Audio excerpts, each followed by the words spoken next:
If you've got a small homestead or even just a backyard, you might be surprised at how much food you can grow with a few space-saving techniques. On our 1/2 acre homestead, we produce about 80% of our food. And today I'm sharing our top 7 space-saving strategies that can help you make every inch count, from animals to fruit trees to gardens.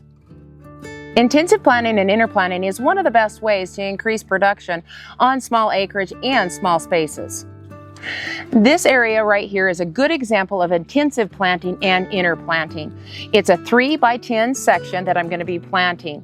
On the very north end of my bed, that's about 10 foot long, I have a trellis that's just made out of some pear branches. Up that, I'm going to grow cucumbers that I just barely planted, and they're just starting to come up. In front of that, I'll plant 2 rows of bush beans. Those bush beans are going to increase the fertility of this soil, which is going to help out the cucumbers. And right in front of that is a row of beets that I planted earlier this spring. A 10-foot row of cucumbers can produce 40 to 50 pounds if they're happy. And 2 10-foot rows of bush beans can produce about 10 pounds of beans. And that 10-foot row of beets can produce 25 pounds of beets. That is a lot of food. Now let's add the spring production that we've already harvested. Earlier this spring, we had peas growing up this same trellis, and we harvested about 10 pounds of peas. We were able to eat them fresh as well as do some preserving. Then in front of that, we had lettuce and spinach. We were able to eat all the lettuce we wanted and spinach, plus have extra that we could put into our farm store. Once the beets come out, then I'm going to be planting about 100 plants of green onions. Then later in the season, when those beans come out, I'll be planting things like radishes and more greens of lettuce and spinach. In order to keep production up, when you're using an area that's being so intensely planted, you got to make sure that you're adding a new addition of compost to replenish the nutrients into that soil. And you may find that you need to add some all-purpose fertilizer that's organic and add to that as well, just to keep that production up and high. You could also use some compost tea during the growing season as well. And that brings us right into succession planting. Just as we talked about, when one crop comes out, another one goes right in its place. There's no need for your soil to rest as long as you're replenishing it with plenty of compost. You never want to leave your soil bare for very long if you can help it.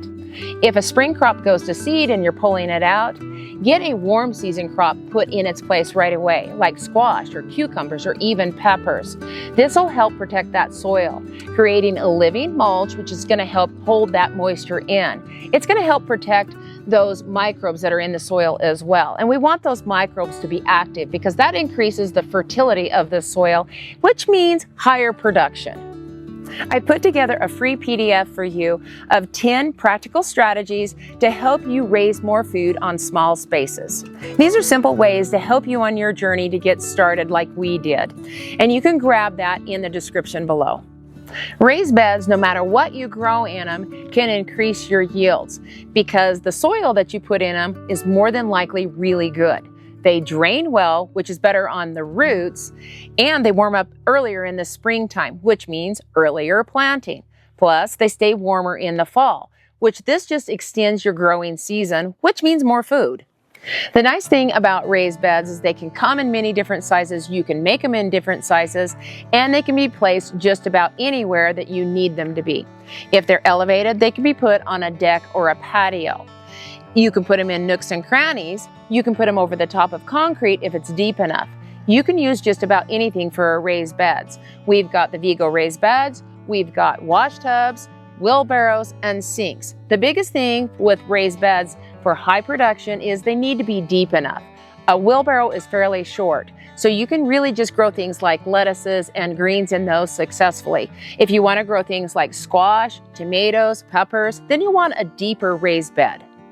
We have several raised beds throughout our yard in several different sizes and shapes. What I love about Vigo raised beds is they're easy to assemble, they last a long time, and they look great. If you're interested, I'll put a link in the description below. The biggest thing that I like about raised beds is the production level. I can plant a lot closer together, giving me a higher yield. And it contains that soil nicely, making it to where they can fit into smaller spaces. Multi-use areas are a great way to save space. Our orchard serves several purposes. Not only does it give us fruit, but we can free range our turkeys, our chickens, as well as our ducks. The pigs get out and they keep the grass down or the clover down by grazing on it, and all these creatures fertilize at the same time. The poultry helps keep the bugs down, and they all get their exercise. Planting fruit trees closer together will give you a bigger diversity of fruits.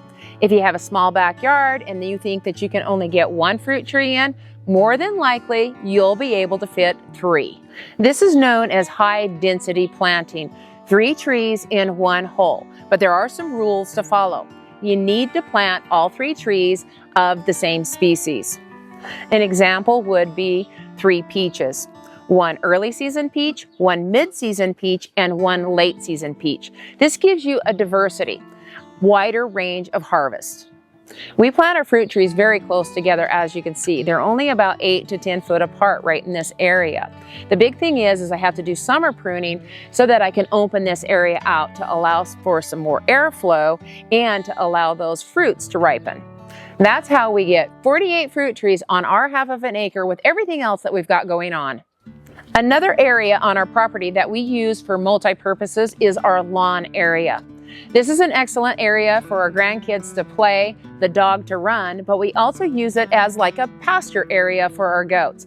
This gives them the opportunity to get out of their dry lot, come over here, give them some extra room. They can exercise in here, but what's great is they'll fertilize while they're out here, and I can just mow it over, mulch it, and it fertilizes the lawn and the trees that are out here. Or I could bag it and use that as a mulch or add it to the compost pile.